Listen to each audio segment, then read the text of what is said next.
Perkenalkan, saya perawat Ratna yang berdinas pada pagi hari ini dari jam 8 sampai jam 2 siang. Kalau boleh tahu dengan Mbak siapa? Saya Ina. Baik, Mbak Ina, bagaimana keadaannya hari ini? Lagi nggak baik, Mbak. Memangnya apa yang Mbak rasakan saat ini? Ya, saya merasa jengkel. Saya marah-marah. Merasa jengkel ya.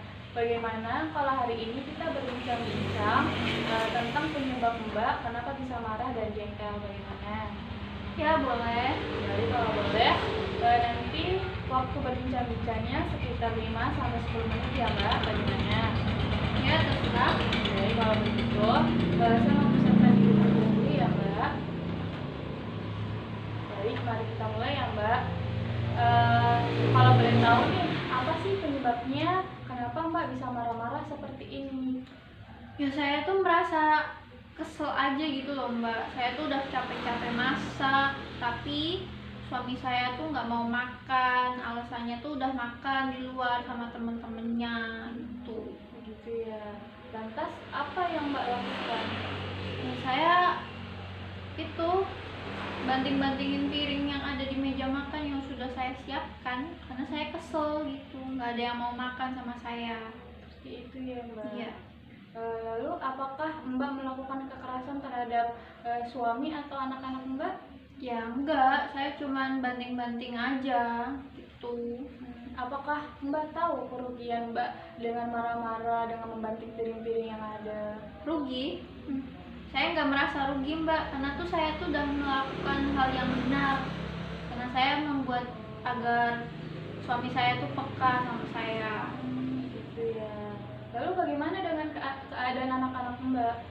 Kalau anak saya ya merasa sedih mungkin karena saat saya membanting-banting piring, anak saya nangis di depan saya. Begitu ya. Bagaimana kalau hari ini saya ajarkan Mbak untuk melampiaskan amarah-amarah Mbak selain dengan membanting-banting piring yang ada, bagaimana? Ya, terserah.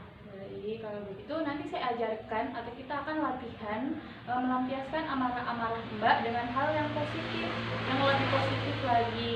Misalnya dengan tarik nafas dalam. Yang kedua yaitu memukul bantal atau memukul kasur yang ada di rumah. Yang ketiga yaitu berbincang-bincang dengan orang lain, terutama orang tua misalnya, memberikan memberikan wejangan-wejangan atau memberikan nasihat-nasihat terhadap Mbak. Yang keempat yaitu meminum obat yang sudah diresepkan dokter secara teratur. Bagaimana? Sudah paham Mbak? Ya. Untuk hari ini kita akan latihan tarik nafas dalam ya Mbak. Tarik nafas dalamnya yaitu menarik menghirup udara melalui hidung, ditahan selama 3 detik, lalu dihembuskan melalui mulut. Nanti kita bisa melakukannya sebanyak 3 atau 5 kali. Karena hari ini Mbak merasa marah dan jengkel, maka kita akan melakukan tarik nafas dalam Mbak sebanyak 3 kali ya. Baik. Nanti saya akan memperhatikannya ya Mbak.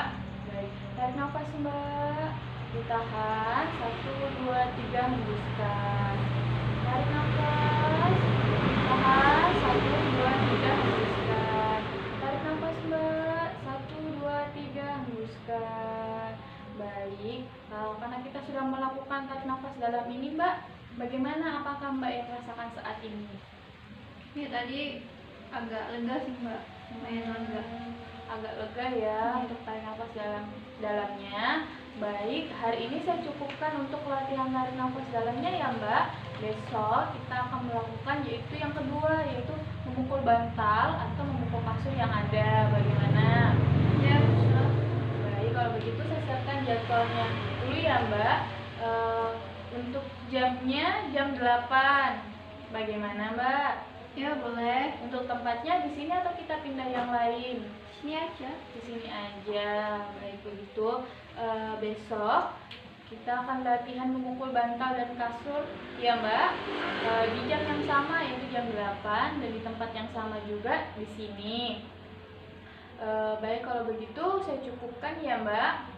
Terima kasih atas kerjasamanya. Saya permisi. Selamat pagi.